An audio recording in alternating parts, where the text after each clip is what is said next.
আসসালামু আলাইকুম ওরহমতুল্লাহি আবরাকাতুহ। প্রিয় প্রতিকার চ্যানেলের বন্ধুরা, আশা করি আল্লাহর অশেষ মেহেরবানিতে আপনারা সকলে ভালো আছেন। এ পর্যায়ে আমরা পড়ব সুখ ও সুখের সংসার বই থেকে অসার বিনোদন। আল্লাহ তাআলা অল্প সংখ্যক মানুষকেই টেলিভিশনের ফিতনা থেকে রক্ষা করেছেন।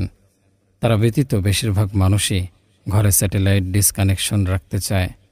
স্যাটেলাইট ডিশ মুসলিম পরিবারের জন্য কতটা ক্ষতিকর কল্পনা করা অসম্ভব। ঘরের ভেতর পাপ ঢোকার সদর দরজা এই চারকোনা স্ক্রিন। শুরুটা হয় পরিবারের কর্তার হাত ধরে। তিনি টিভিতে অশালীন অনুষ্ঠান দেখে নিজে তো পাপ করেই, সাথে স্ত্রী সন্তানদের দেখতে দিয়ে তাদের পাপের বোঝাও নিজের ওপর টেনে নেন। যেখানে কিনা তার দায়িত্ব হল পরিবার প্রধান হিসেবে পরিবারের কল্যাণ নিশ্চিত করা। পরিবারের শারীরিক চাহিদা পূরণ করাই তার একমাত্র দায়িত্ব নয়, বরং নৈতিক ও আধ্যাত্মিক উন্নতি নিশ্চিত করাও তার গুরু দায়িত্ব। সেখানে পরিবারের জন্য মন্দ বিষয়গুলো সহজলভ্য করে দেয়া কতটা গুরুতর ভেবে দেখুন। পরিবারে টিভির ব্যাপারে অন্যদের চেয়ে বাবার আগ্রহই সবচেয়ে বেশি দেখা যায়। তার ঘণ্টার পর ঘণ্টা কেটে যায় সোফায় হেলান দিয়ে চ্যানেল বদলাতে।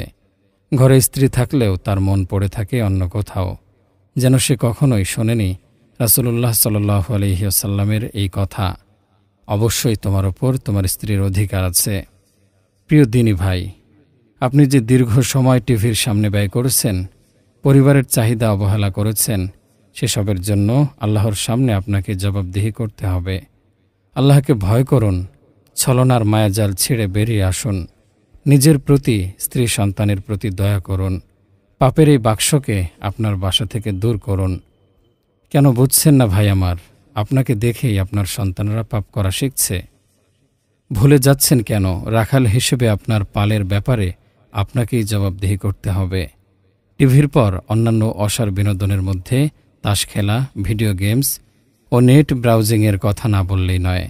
অহরহই দেখা যায় রাত জেগে স্ত্রী বসে আছে স্বামীর অপেক্ষায়, অথচ স্বামী সারা রাত বন্ধুদের সাথে তাস খেলে কাটিয়ে দিচ্ছে। স্ত্রী সন্তানকে সময় না দিয়ে ঘণ্টার পর ঘণ্টা ভিডিও গেমস খেলছে বা মোবাইলে নেট ব্রাউজ করছে। পরিবারের বদলে অবসর সময়গুলো কেটে যাচ্ছে বন্ধুদের সাথে গল্প আড্ডায়। বাসায় ফেরার আগে স্ত্রীকে ফোন করে বলে দেয় খাবার প্রস্তুত রাখতে। বাসায় এসেই তাড়াতাড়ি খেয়ে ঘুমিয়ে পড়ে। কয়েক ঘন্টা ঘুম শেষে সকালে কাজে বেরিয়ে পড়ে। স্ত্রীর সাথে তার সম্পর্ক হয়ে দাঁড়ায় যেন নিছক দৈনন্দিন প্রয়োজন পূরণের। কিন্তু বন্ধুদের সাথে সময় কাটানো তো তার দায়িত্ব নয়, বরং স্ত্রী সন্তানের সাথে সময় কাটানো তার কর্তব্য। সুখে শান্তিতে বাস করতে, ইসলামের শিক্ষা মেনে চলতে পরিবারের সাথে সময় কাটানোর বিকল্প নেই। একজন বাবা তার পরিবারের জন্য দৃষ্টান্ত। তাকে দেখে পরিবারের বাকিরা শেখে। পরিবারকে শেখানোর দায়িত্ব তারই।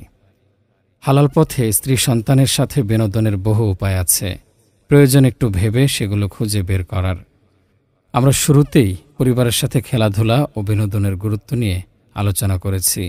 রাসূলুল্লাহ সাল্লাল্লাহু আলাইহি সাল্লামের জীবন থেকে উদাহরণ দেখিয়েছি। পরিবারের সাথে গুণগত সময়ের পরিমাণ বাড়িয়ে তুলুন। দেখবেন পরিবার হয়ে উঠবে আপনার জন্য চক্ষু শীতলকারী শান্তির আশ্রয়। স্ত্রীর সাথে রুক্ষ আচরণ। দাম্পত্য জীবনে অনেক অশান্তির সূত্রপাত হয় স্ত্রীর সাথে স্বামীর রুক্ষ আচরণ থেকে। নেতৃত্ব খাটাতে, অহংকার দেখাতে কিংবা স্ত্রীর ওপরে নিজের শ্রেষ্ঠত্ব প্রমাণে এমনটা তারা করে। এগুলোর কোনোটি স্ত্রীর সাথে রুক্ষ আচরণের অজুহাত হতে পারে না। মুসলিমকে যে কোনো প্রকার রুক্ষ আচরণ থেকে বেঁচে থাকতে হবে। এ ধরনের চরিত্র স্বভাবতই অন্যদের দূরে ঠেলে দেয়। সেখানে স্ত্রী ও পরিবারের সাথে রুক্ষ আচরণ কোনোভাবেই গ্রহণযোগ্য নয়।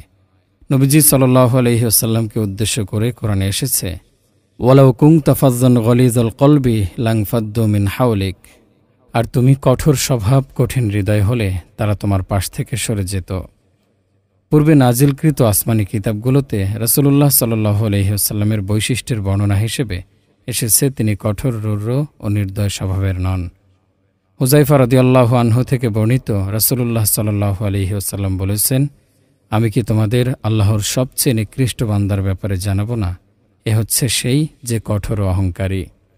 তিনি আরও বলেছেন, আল্লাহ যখন কোনো ঘরের মানুষের জন্য কল্যাণ চান, তখন তাদের মাঝে নম্রতা দিয়ে দেন। যে ব্যক্তি নম্র আচরণ থেকে বঞ্চিত, সে প্রকৃত কল্যাণ থেকেই বঞ্চিত।